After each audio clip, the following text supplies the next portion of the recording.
that. I feel like it's this time in the evening, you're probably a bit brustled out, aren't you? You've had a full day of hearing about the EU and Dover and COVID. So I wanted to give you something else to get really angry about. The BBC. Boris's latest betrayal. He's vowed to decriminalise non-payment of the BBC licence fee, the price of which has been hiked up yet again in line with inflation. But he's now rowing back on it. Do your wages go up in line with inflation? I'll tell you what is inflated. The salaries of the BBC's supposedly top talent. Gary Lineker, who can't help himself from polluting social media with his relentless lovey rubbish. He's on a cool 1.7 mil. Zoe Ball, who apparently lost 1 million listeners from her BBC breakfast show since replacing Chris Evans. She's on just under 1.5 million. And we're all paying for this, ladies and gents. You know, that lovely car that Gary Lineker drives. You bought him that. How does that feel? We're all feeling the pinch at the moment, aren't we? The government has borrowed 350 billion quid. Redundancies are at record levels. Unemployment is set to skyrocket to 2.6 million by the middle of 2021. That's if we as a species actually make it to 2021, of course. So 7.5% of the working age population will be sitting on their hands or signing on. But meanwhile, the licence fee has surged to £157.50, 13 quid a month. But the cheapest Netflix membership, of course, is just $5.99. And what do you get from it from the Beeb? A documentary series on the A1, Britain's longest road? That was a rip-roarer. The pleasure of watching Michael Portillo in his salmon-coloured trousers go on a never-ending train holiday around the continent. I once watched an episode of Springwatch where the host went to Slough service station and looked for a lark in the undergrowth, which he didn't find. We're paying for all of this. I just find it very hypocritical from the BBC, which claims to care about the disadvantaged members of society, and yet it might be about to criminalise the most disadvantaged at this time of great national bankruptcy. Who will be the biggest losers in all of this? It's the over 75s, isn't it? For the first time, their TV licence will no longer be free. For many elderly people, the TV licence is basically all they have. Without the TV on in the background, they might not hear another person's voice all day. It's the only company they get. And now, if they can't afford to pay for the pleasure of watching the one show, then poor old Dorothy and Agnes find themselves in court. The next time the BBC does a hard-hitting news segment about the plight of elderly loneliness, then tell them where to go. But this is bad for Boris as well, of course. He was playing hardball with the Beeb. He was offering a ray of light for all those elderly telly fans, most of whom, let's be honest, vote Tory.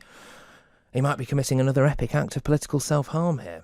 Interesting. All right, Liam, I just want to bring you into this now as well. Liam Deacon from Defund BBC. Do you feel a bit let down by Boris Johnson here? I mean, it looked like he was on your side about this. Didn't last long, like lots of things that Boris Johnson promised.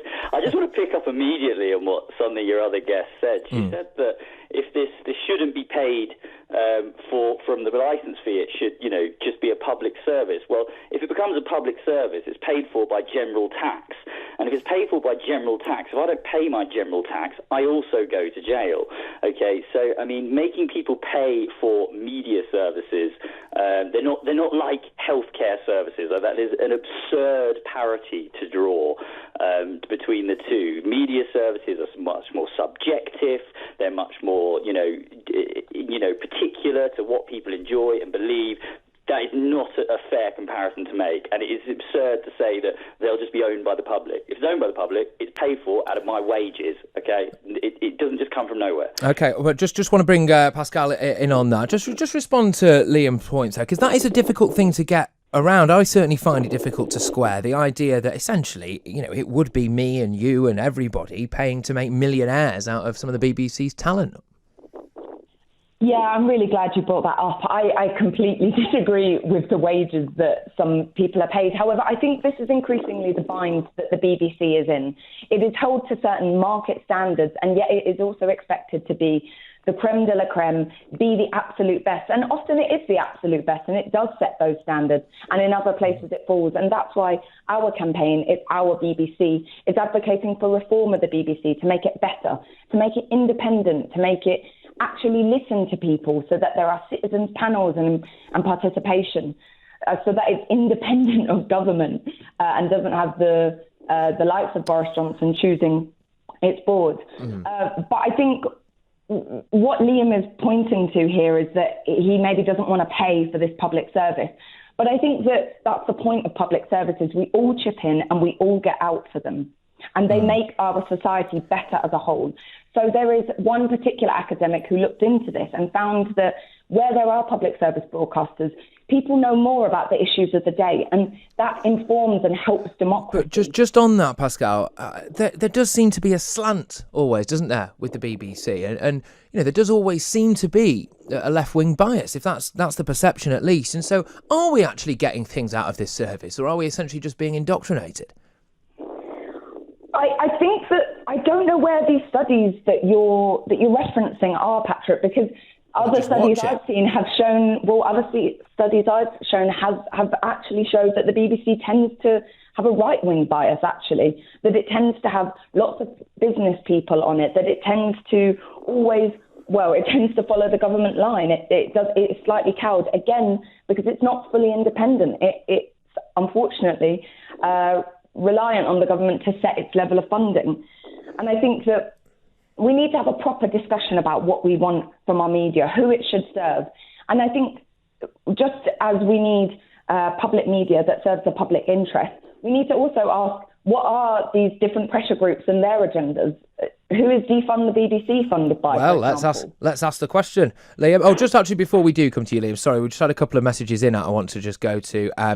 Someone's got in touch. You, of course, can as well on texting talk and your message to 87222. We've had talk. What makes me sick is that the over 75s are now paying Lineker's wages. Go subscription, so all the people who are left-wing and want to watch biased media can pay for it if they want to. I suspect that is actually quite a popular opinion. But Liam, yes, you've got some explaining to do here about defund the BBC, my man.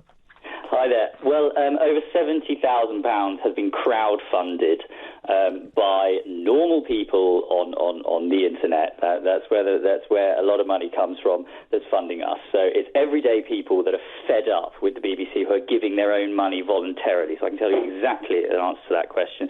In response to these rather striking points that the BBC is apparently right-wing, I would like to point out to the other speaker that Sir Tim Davies, the new Director General, has admitted that they swing in the left-wing direction. He has said that there is not enough working-class people. He has said that there is not enough Brexiteer voices on that. So this is the man at the top of the organisation, okay? It is no mystery. Okay, as to this sort of slightly bizarre perception that unless the state is sort of or sort of public service, whatever this idea is, unless we're being told what to think by sort of a centralised socialist organisation, we're uninformed. I think that's actually quite offensive. I mean, the fact that in the marketplace that people aren't able to find information and educate themselves is really quite condescending.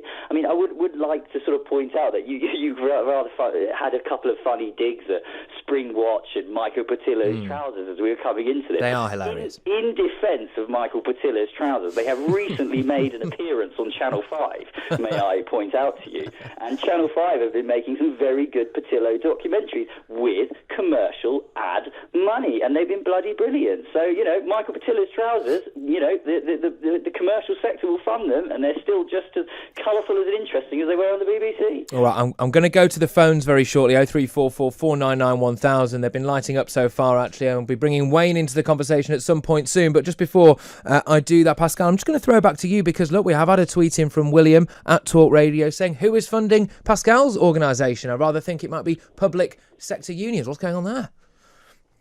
Yeah, that's a great question. We're also funded by supporters who give their money each month because they want to see public services that are run for people and not for profit. I'm going to come back to you now and just say, can you respond to that? Really, is there anything? I really have to come back to that. That 94% figure is ludicrously misleading. Okay, this is 94% of people, okay, who may have been in a household which was exposed to some sort of BBC. You get a push notification, a radio was on in the background or something like that. I'll tell you the real figures. Okay, 60% of people think that licence fees should be discontinued. 1/5 of 18 to 24-year-olds, this is the future of this country, watch no BBC TV at all. And 7%, only 7% watch it daily. The BBC is dying. The future is bleak.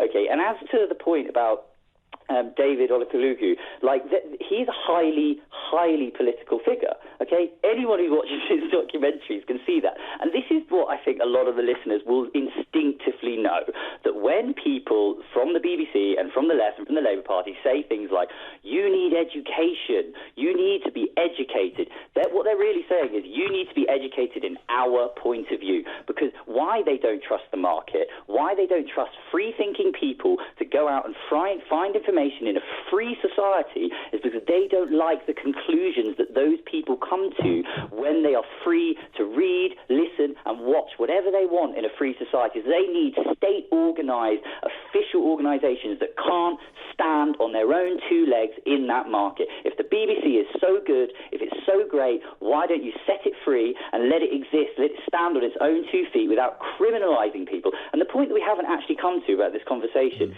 is that they're saying that now it's not going to be decriminalised. They're going to send bailiffs into your house instead.